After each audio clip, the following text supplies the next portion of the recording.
हर हिंदू को ये फिल्म देखनी चाहिए। बिल्कुल हिंदू को सबको देखनी चाहिए ये फिल्म। गाइस संभाजी मूवी अगर आपने नहीं देखी तो मैं रिक्वेस्ट करूंगा पर्सनली आप देखिए। मतलब वो मूवी नहीं है, एक इमोशन। हिस्ट्री में सामाजिक के बारे में तो हिस्ट्री में है ही नहीं। हमारा एजुकेशन सिस्टम चेंज होना चाहिए। जब लोगों ने थिएटर में मूवी देखी ना तो उनके रिएक्शन देखकर मतलब आप शॉक्ड हो जाओगे, इतने गजब के रिएक्शन थे उनके। मतलब लोगों ने यार इसको इमोशन इतना मतलब कर दिया ना कि थिएटर से निकले सिर्फ उनकी आंखों में आंसू थे। उस टाइम पर उन्हें सिर्फ जय भवानी जगदम्ब के नारे लगे। दूसरी बात, आपको अभी तक पता नहीं होगा कि संभाजी ने अपने जीवन काल में 120 युद्ध लड़े। कितने? 120। ऐसा नहीं है कि सिर्फ लड़े हैं, सारे जीते हैं भाई साहब, सारे के सारे। तुमने वो सीन देखा होगा जो शेर का मुंह उसने चीरा था ना, ऐसा भाई साहब ये सब भूकंप आया था अंदर, मतलब देखते जुम्म आया था, मुंह में उबाल आ गया था आदमी, पता है। आदमी को ऐसा लगा जैसे कि यार मतलब साक्षात सामने हो रहा हो, हमारा मन करे कि हम भी उससे जाके शेर से भिड़ जाए। ऐसा मतलब दृश्य देखने को मिला है थिएटर ना। तो इतिहास में नहीं बताया लोगों ने, जितना इस मूवी ने दिखा दिया लोगों को, यकीन नहीं मानोगे। पर रियलिटी में जो इमोशन जुड़े हैं ना मूवी के साथ में, वो काबिल तारीफ थे। और जो एक्टिंग वगैरह हुई है इस मूवी में, मतलब रियलिस्टिक उन्होंने दिखाने की कोशिश किया कि हाँ रियलिटी में क्या हुआ होगा। जबकि आपको तो पता ही है कि औरंगजेब कितना घटिया आदमी था। उसने हिंदुओं पर न जाने कितने अत्याचार किए हैं।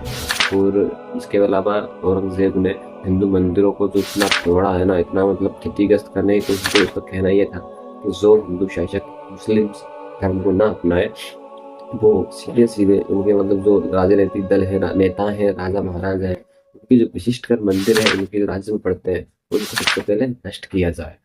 अपने बाप को नहीं बख्शा औरंगजेब ने, इतना क्रूर था। आप यहीं से अंदाजा लगा लिए अपने भाइयों को नहीं छोड़ा साला। मतलब उसकी कब्र अभी भी महाराष्ट्र में है। क्या कर रही है मतलब इन लोगों को समझ नहीं आता, इतना क्यों रहा है उसको, क्या जरूरत था वहां दफनाने का। अरे साल शौचालय बनवाओ उसकी कब्र के ऊपर, समझे।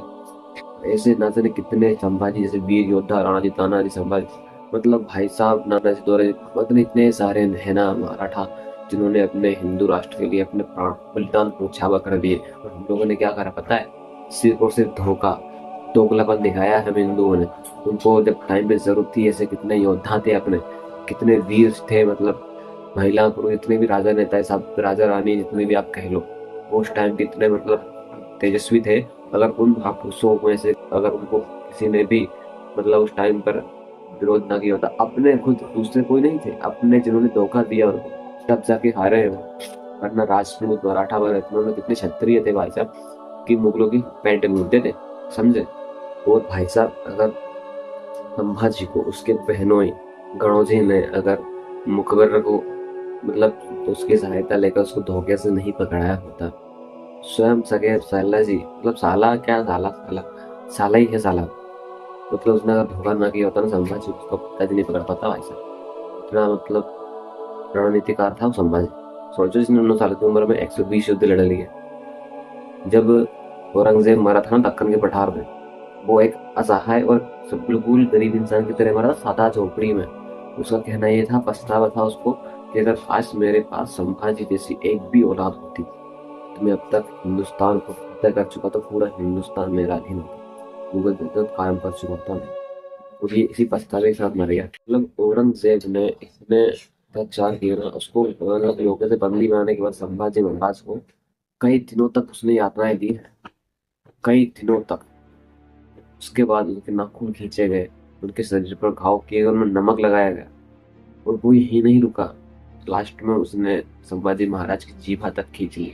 स्वयं औरंगजेब था जितने इतने क्रूर शासक था, वो खुद दक्कन के पठार पर मतलब ऐसे ट्रैफिक में कैसा साधा इंसान की तरह, मतलब इतना होने के बाद सिर्फ उसको पछतावा था और कुछ भी नहीं था। मतलब वो जंग हार के भी जीत गया और औरंगजेब जंग जीत कर भी हार गया, समझे। और न सिर्फ इतना, बल्कि संभाजी ने अपने जीवन का सबसे पहली लड़ाई थी बुरहानपुर की लड़ाई, जिसमें उसने डायरेक्ट औरंगजेब के सेना पर हमला किया और वो लड़ाई जीत ली। उसकी राजधानी को हड़प लिया, मतलब राजधानी पूरी सारी तरह से लूट ले गए। मात्र कितने? 20,000 मराठा, पूरी मुगल सेना एक साइड थी और मात्र 20,000 मराठाओं ने वो बुरहानपुर का युद्ध जीत लिया। पहला युद्ध था संभाजी का। जब उन्होंने देखा तो ऐसे देखा जैसे तरह मतलब कोई साक्षात शेर लड़ रहा, आदमी नहीं था। वो शेर मतलब ऐसा दहाड़ रहा था ना युद्ध में, आज लोग देख के पसीने छूट जाते थे। वो जबकि औरंगजेब ने उस टाइम पे हर संभव प्रयास किया था, फिर भी उनका बाल बात नहीं कर पाए थे। पर यह है कि कुछ अपनों में छिपे रहते हैं जो पीठ पे घाव करने के लिए। तो वो कहीं ना कहीं आदमी कितना भी बलशाली क्यों ना हो, कितना ही बड़ा शासक क्यों ना हो, कितना बड़ा राजनेता क्यों ना हो, मतलब जो चाहे हो, जब घर में भेद होगा ना भाई से उससे कोई बच नहीं पाता। कहते हैं ना घर का बेटी तन का ढाल। तो सबसे पहली सीख मुझे सीखने को यही मिली है इस मूवी से कि कोई कितना भी अपना अपने गहरे राज कभी किसी को बताओ मत। उनका इतिहास उठाकर देख लो, जिन्होंने कहा है और मतलब इतिहास में लिखा है, अगर अपने धोखा ना देते तो हालात कुछ और होते। बाकी संभाजी की वीरता का कोई तोड़ नहीं, वो एक साहसी बहादुर मतलब बहुत सराहनीय योद्धा थे जिन्होंने मतलब सर्वश्रेष्ठ बलिदान दिया, अपना प्राण न्यौछावर कर दिया, उनकी आंखें निकाल ली, जीभ काट दी गई, न जाने कितने अत्याचार किए गए उनके ऊपर। फिर भी उन्होंने स्वराज का सपना नहीं छोड़ा। जब अकेला सैकड़ों में जख्म था वो, फिर भी उन्होंने कहा था औरंगजेब से हमारी रंग में शामिल हो जा, धर्म भी नहीं बदलना पड़ेगा और उन्नत हासिल करेगा। सोचो उस टाइम पे जहाँ आदमी को रूह कांप जाती है सीन देख कर। तो मेरा इतना कहना है कि जो उस टाइम पे करा है आज के हिंदुओं से, तो आके खोल लो अपने, अब तो जाग जाओ, इतिहास उठाकर देख लो। जहाँ हिंदू दोगलेपन दिखाया है, आज भी कुछ ऐसे हिंदू हैं जो दोगलेपन का हद पार कर चुके हैं। सबसे पहले अपने उन हिंदुओं को मारो जो धोखा दिया है, जो आस्तीन के सांप है, उसके बाद दुश्मन को मारो, क्योंकि आस्तीन के सांप कब डसेंगे आपको भी पता नहीं चलने देगा। इसलिए हिंदुओं अभी भी वक्त है, संभल जाओ, वरना जो इतिहास में हुआ है वो वापस होने में देर नहीं लगेगी। और आपकी बहन बेटियों को तक समझ रहा हूँ ना मैं क्या कहना चाह रहा हूँ। बाकी आप समझदार हो, आपसे इतना ही कहूँगा। बाकी संभाजी मूवी देखिए, ये एक मूवी नहीं है, एक इमोशन है, अपने इतिहास के बारे में बताया गया है। और साथ में देख सकते हो आप कि जहाँ हिंदुओं की बात होती है कुत्ते भौंकने आ ही जाते हैं समझे हो ना। तो ये इतिहास है और ये हकीकत भी हो गया। वीडियो वाले टाइम में कुत्ते बीच में आ ही जाते हैं।